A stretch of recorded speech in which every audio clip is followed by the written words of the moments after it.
This time on Captain Chaos's laboratory, we're going to take apart the Cursed Cuckoo Haus from Lemax. This is a fully functional one.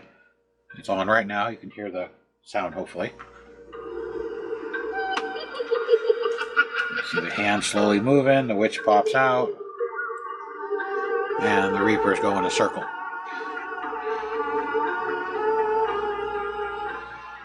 The reason we're going to take this one apart is it was a request because somebody else has one they don't know how to get into and what to look for on failures. So, this is a resin house. It does have a removable base in the sense that it's got the pad and you can hear the plastic. But it also is got a plastic back. And you can see it's not the greatest glue joint on the side, where the glue kind of sticks out and they painted it. So there's probably multiple ways to get into this to take a look at what's going on inside. Normally I would start on the bottom and work my way in through the bottom, but on this one I'm going to try and take off the back. And the reason I want to do that is I don't want to damage the mat right now unless we have to. And if you notice the size of this back, I'm hoping the entire back is exposed. I mean, there's just a small lip that they glue this onto, but there's a big rectangle of open space. So we're going to find out.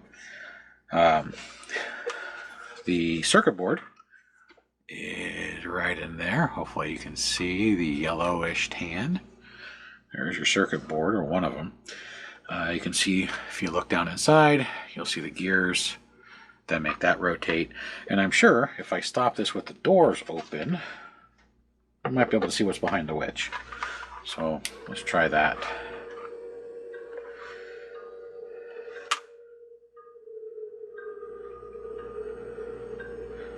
Adjust the spotlight. Apparently mine's crooked. The spotlight's glowing really dim green. I'm assuming it's going to come on full power again in a second. Yep. Alright. And then inside here, there's a screw, and there's another one back there for the mechanism that makes the witch slide back and forth. And the light does, of course, come on when it goes. And then if you look closely, you may not see it in the camera. Yeah, you can. That green and black wire is the green LED. So, like most times, first thing I'm going to do is pull the cord. And we're going to set it down, and I'm going to turn on my multi-unit just in case I need to apply heat. Open the spudger kit, and I'm going to do something different. I'm going to start with a plastic spudger and see if I can possibly get into the top, because I noticed I didn't glue the top edge at all. No glue. There's glue here, glue here.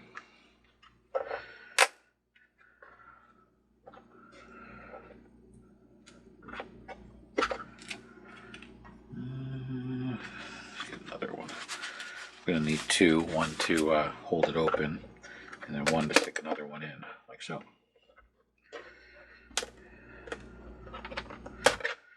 There we go.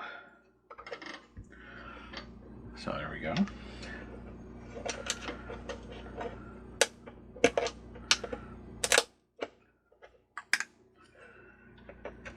I can use a metal spudger. I normally would, but I figured I'd try the plastic one first. And there's your main circuit boards. So here's your blob chip with all the main power. There's a smaller board which has components on it, resistors, transistors, capacitor, and then you have your distribution board over here in the corner, which is the one you can see from the front.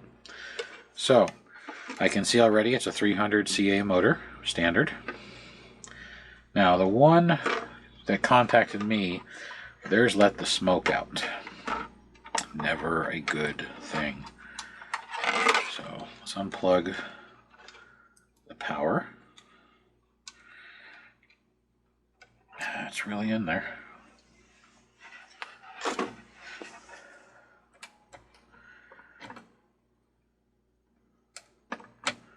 we go. And then we're going to unplug the volume on-off switch. So now I can move it around much easier.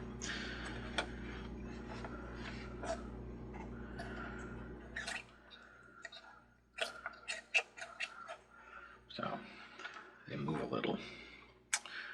All right. I think you should be able to repair this house just from removing the back and saving, making sure there's nothing I'm going to break by setting it on its face.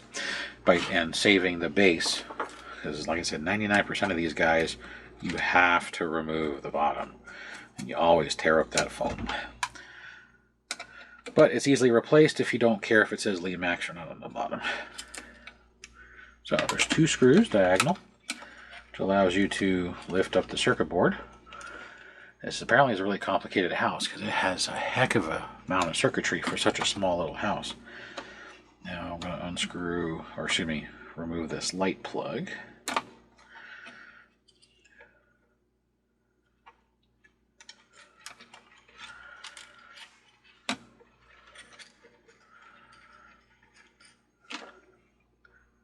Take pictures or mark them if you're not sure where they go. I'm only unplugging those 3 sets of wires. This circuit board only has 3 screws. The 2 on the right are button head screws, and the one on the left is a tapered or a recessed screw. Not sure if it's supposed to be like that or if they just screwed it up. Okay, and now we have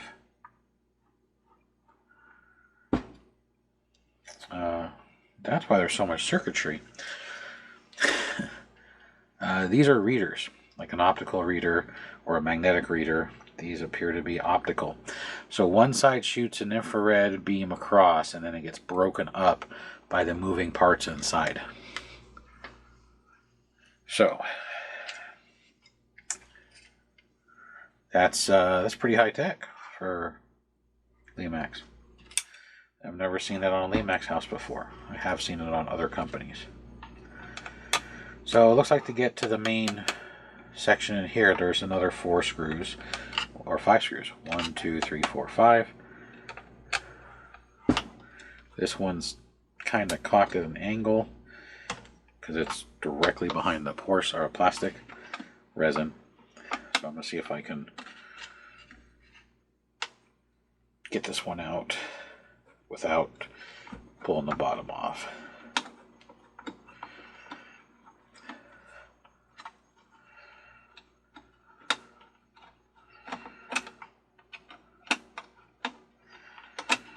Yes. The answer is yes. It's mostly out. The plastic keeps on slipping. Need a slightly smaller screwdriver. See, is that too small?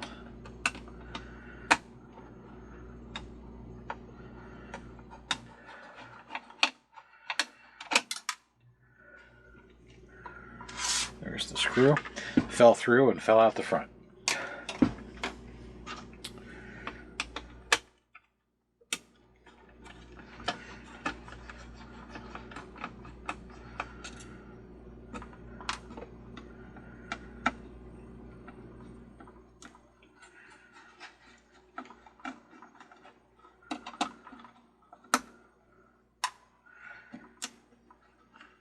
All right, 2 more to go.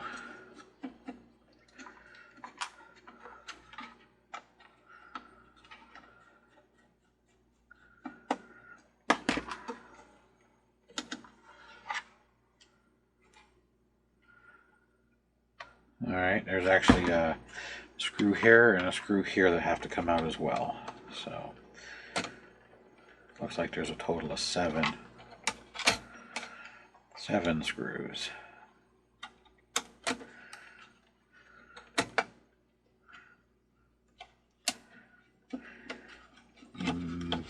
We may have to remove the bottom. We'll find out here in a second.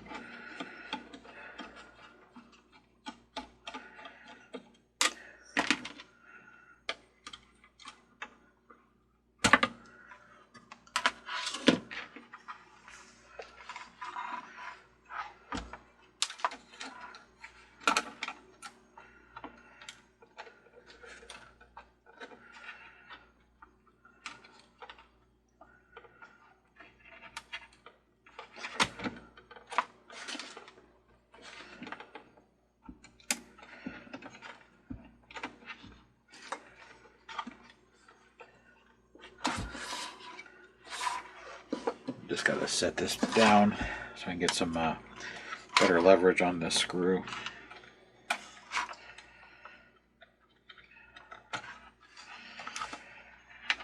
There we go. Apparently on mine, the base glue is broke, and the only thing holding it in is the rubber mat, because I can feel the flex.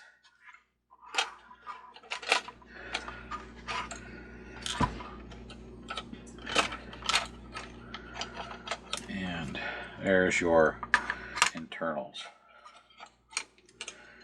There's your back, and then there's the screw that fell. So this has two motors in the bottom here. So we have a motor right here that drives the reapers, and we have a motor right here which has that impossible gear right there. This motor apparently is what turns on and off. It goes right here, and this is what drives the hands. Yes, that's what drives the hand. So this is the hand motor. That's your reaper motor, and your reaper motor has a drive shaft right here, this metal bar, that transfers energy all the way up to the witch right there. So if you're having a problem with this unit, let's say it's clunking, grinding, or shorts out and it's completely dead, you have two 300 CA motors. One here, one right there, that you can take and unplug. See which one, if not both, are causing your shorts. So this motor plugs in here, and this motor, this bottom one, plugs in here. Now your speaker, you'd have to remove the bottom right here. See the holes? It kind of looks like a grate for a salt and pepper shaker. There's your speaker. You'd have to take the bottom out, which isn't too terribly difficult. But to get to your electronics, motor, circuit board, so on, just take the back off. If you need to get to your speaker, it's crackly, blown, etc., take the bottom off. This whole mechanism will come out the bottom. You see how it is free spinning at the moment? That's because it's attached with the compression of these two screws to this base plate, which this base plate, you probably can't see it move too much, but as I push on the foam and try and move the foam left and right, everything's moving. So this one you can take out from the bottom and or the back. I would do the back first, just because, again, the foam. Also, you have access to this gearbox. If you need to check these big gears, which hopefully they don't break, because they usually don't, you got your 4 screws right there, and you can pop off this cover to get to your gears. If you have an electrical issue, or one of these two motors have failed, or the belt, or because there's the pulley and the belt's underneath, and that's the same way, you can get to this one from the back. Now this bottom one, you'd have to take the bottom off, because the 2 screws that hold the motor in are pointing down. So, and it's, of course, this white plate right there, it has the pulley underneath it. So depending on what your failure is, depends on which way you should attack this process. So let's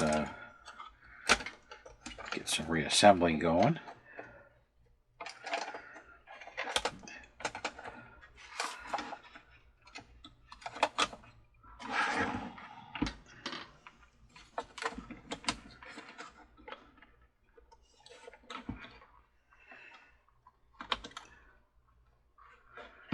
There we go.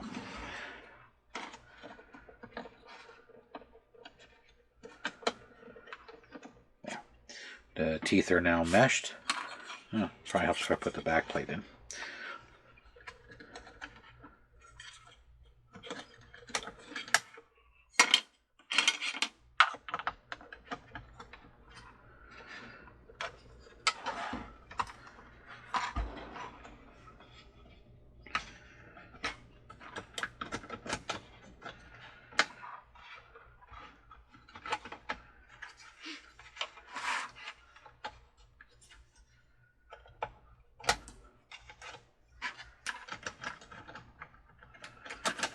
Apparently these teeth meshed really well.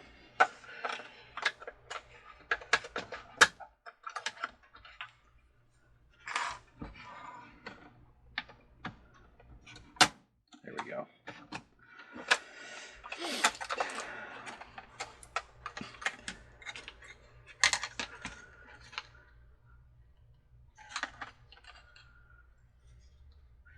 I guess technically you don't have to remove the bottom 2 screws. They actually screw into this. The bottom 2 in the back. So you can actually just take the top 3 out and the bottom 2, the ones that point down. I did not know that that's what these were for.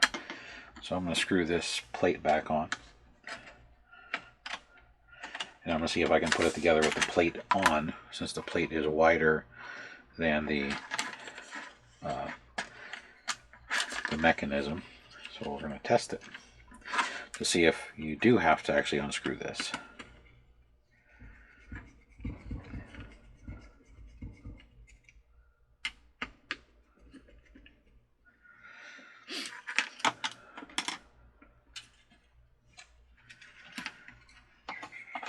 And, for those who have this piece, hopefully you enjoy it. I think it's one of their nicer clock pieces. I'm not going to convert it to a real clock like I've done in the past with some other ones.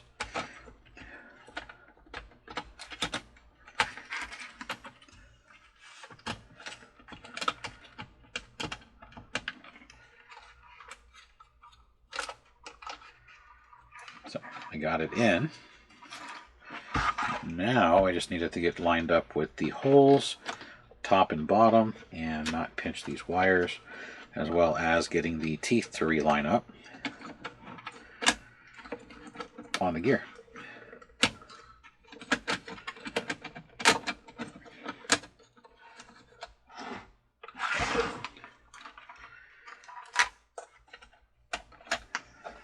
And one way to do it is if you take the hands and slowly move them, it'll spin the mechanism and allow the teeth to mesh if they don't mesh up right away.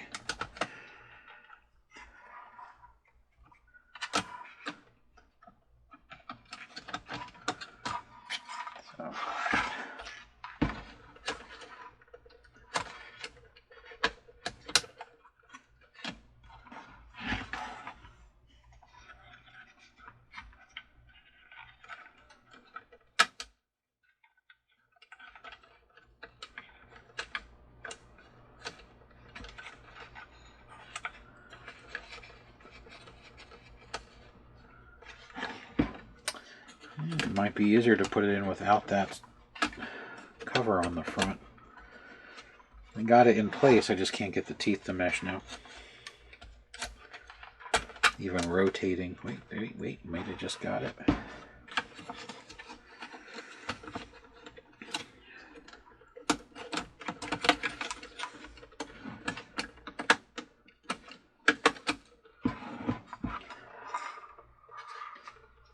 Oh. Yeah, you might have to just do it without taking that plate off, because I see what's happening. It's not going in because it's on the drive shaft. It's hitting the drive shaft. So that plate is supposed to cover the drive shaft, and I'm caught on it. There we go. So you can do it. I just got to go around the drive shaft, and now we just need to run some screws in here. I got to lift the back up so it's lined. So a little harder, but got it. So technically, you can just remove the top 3 screws and the bottom 2 that point straight down, and that'll take care of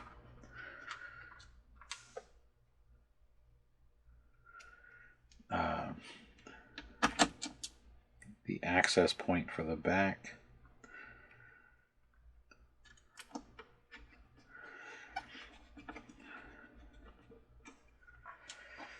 I'm going to set it straight up so gravity works in my favor for these bottom guys.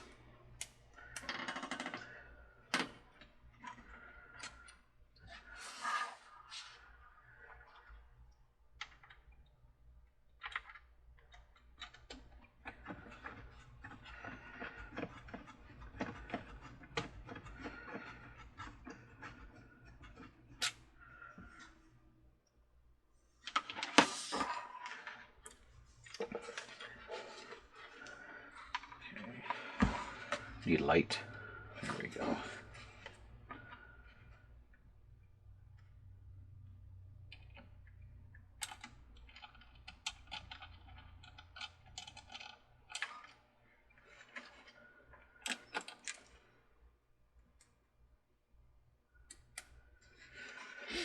right.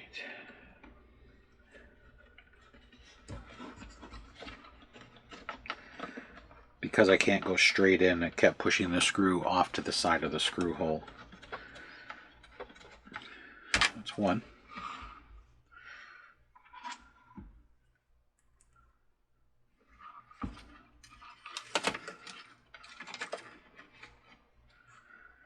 This one's going to be the most difficult one. So if you don't have the dexterity or a screwdriver that's long enough, or you just don't want to fight with it, taking the bottom off would probably be your best bet. Also, you're going to need good light. Okay, got the screw started. So now I'm going to use gravity again to keep everything in the down position.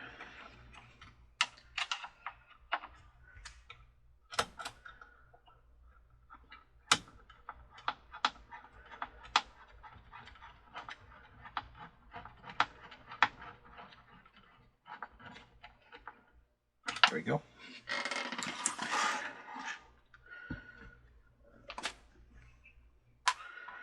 That one.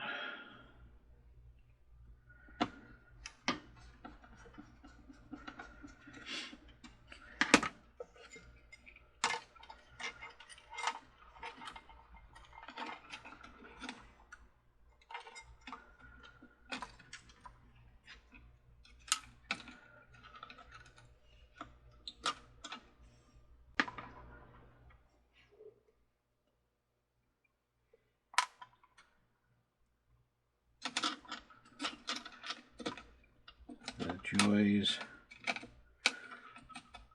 of reassembly.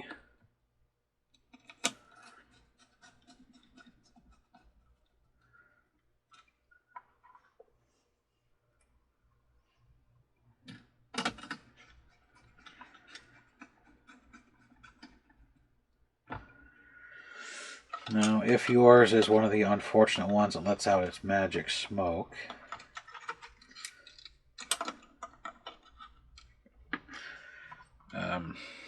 I know why that 4 screw's not there. There's no boss there to screw into. Surprised they didn't just use 2 screws diagonal, but they probably wanted to make sure this one does not move, since it's an optical reader. But if yours is one of the unfortunate ones that let out its magic smoke, first thing I would check is pop off the back and check this smoothing capacitor. It's possible that it popped and it's really easy to replace. Beyond that, if it's not a motor that died, then it's either going to be one of the small discrete components, such as the little transistors, capacitors, resistors, and worst case it's going to be the blob chip or one of the chips on the back. So let's tuck these wires out of the way, make sure they're not in the way of the moving parts. Plug that in. Here it says power. Power. This side says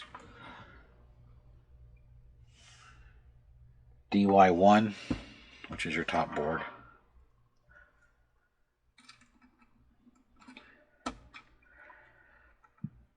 But what's nice is if yours isn't working at all, which is usually a shorted motor or a bad power supply, you can literally just pop the back and then unplug one or both motors. And that way you can determine which one has failed. So I am going to hot glue this back on, but I'm going to make sure everything works and it's not bound up from me taking it apart. So before I hot glue it, we're going to test it.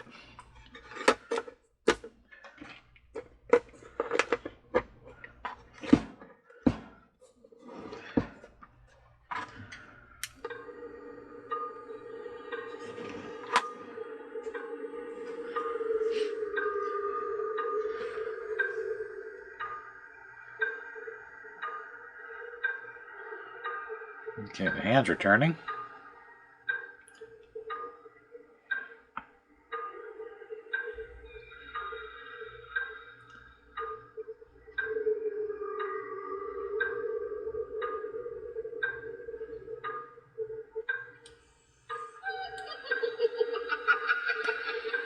The witch just tried to come out. There we go. This isn't a resetting piece, as you can tell. I just turned it off. But the optical reader hadn't determined that it was all the way over. Now it does reset from wherever it turned off at. You know, because it just started making the Reapers move and I turned it off. So it's not quite a resetting house, but it should have probably been. Just so the optical readers know where the stuff is at.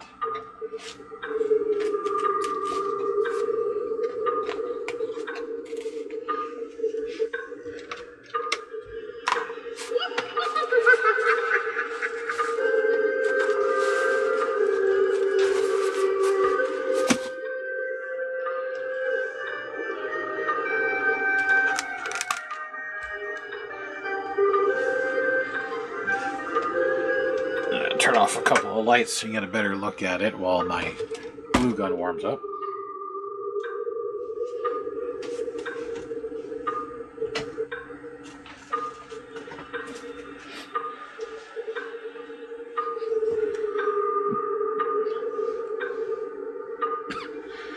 What's nice about this piece is it's got good lighting and it looks good. One of the unique features that people talk about, and especially when it came out, was the backward hands, which is actually pretty cool. I'll turn the volume down. I love the fact it's got 3 Grim Reapers that roll in a circle. Witch popping out of the top. It's to represent the old cuckoo, which is kind of cool. But yeah, no, it's a very interesting setup. I actually do enjoy this as a piece. I think they did a good job on it. I love the lighting. Maybe the only thing different I would have done is maybe had them put some lights in the eyes. Because the eyes, there's no lights. I think that would have been really neat. So maybe not these, just that one.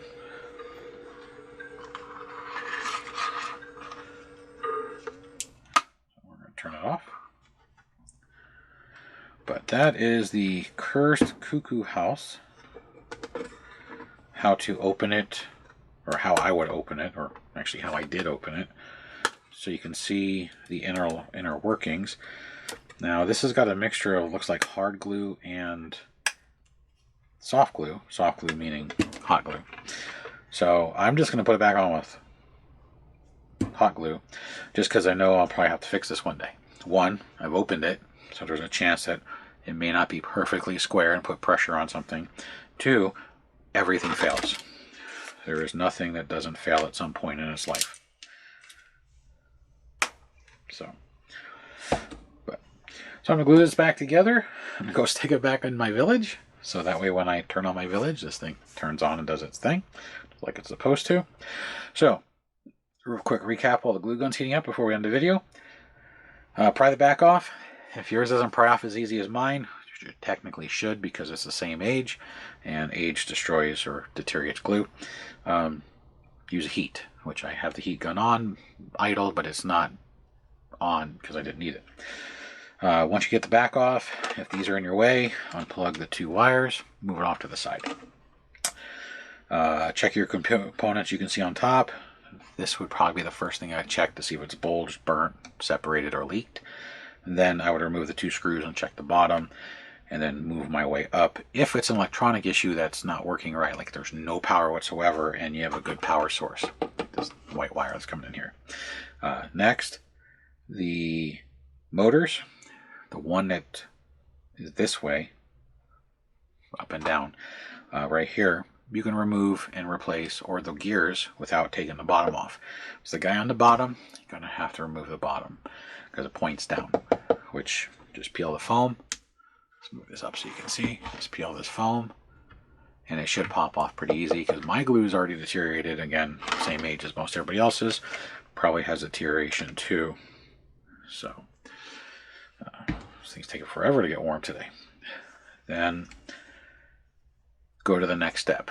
If the witch isn't moving in or out, or the light on the top is bad, you're going to have to remove the bottom and the back, pull the guts out so you can get to the screws that hold in this black assembly up here, and then get to the witch mechanism, which is a straight bar with a gear. The gear rotates, it pushes the straight bar out, which pops out.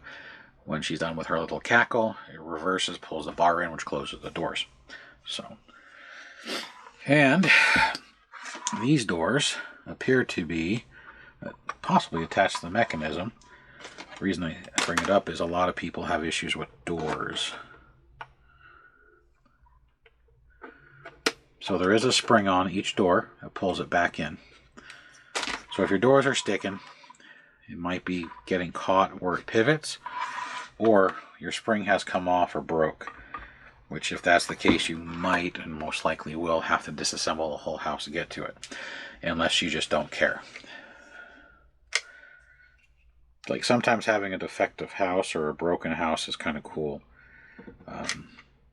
I'm gluing the top unlike they did just to add a little extra, but I'm not adding a whole bunch of glue. And the reason, or what I mean by that, is it means yours is different, and maybe the broken piece is kind of cool looking. For instance, I have that skull bar that has the big skull on the top front that has two red LED eyes. The month I owned it, the first month, the red LED on his left eye, or right when you're looking at the front of the house, it started flickering. And then it failed, and then if you tapped the house, it would turn on, and then it would turn back off. And it finally just died. It's probably a bad solder connection. And I was thinking about opening it up and fixing it, but I decided not to because I actually think it's kind of neat that the one eye is burned out, or non-functional, it's probably not burned out, because it makes it different. And if you go to most businesses that have signs, they have a burned out letter or a burned out light. It's common, so it's not out of place. So, all right, back's on. I'm gonna let this dry. It's already starting to there. The house is bowed in right here, so I just ran a bead to fill in the gap, just to give it a little bit more strength. This side isn't bowed as much as this side. So, but anyway, thanks for watching. How to access and where your failure points are going to be on this cuckoo clock house, or cursed cuckoo house, and how to get to it. It's because it's a hybrid house, meaning it's plastic and another material, plastic and resin. It's a little easier to work on. If this was a porcelain house, it'd be a little bit harder to work on. But anyhow, hopefully this helps you get into it and where to look for your gears, motors, plugs, and how to access the 3 circuit boards to check them out. And if you have an electrical issue, it's going to be that big one that's right here. If you have a motion issue, it could be one of those optical readers right here. And the other one is just a transfer board for the lights to light up the reapers, the clock, except for the green wire that goes to the top center for the light right here. That one comes off of the main board. So anyhow, thanks for watching. Till the next repair or dismantling of a good one so you can see how to do it. See you then.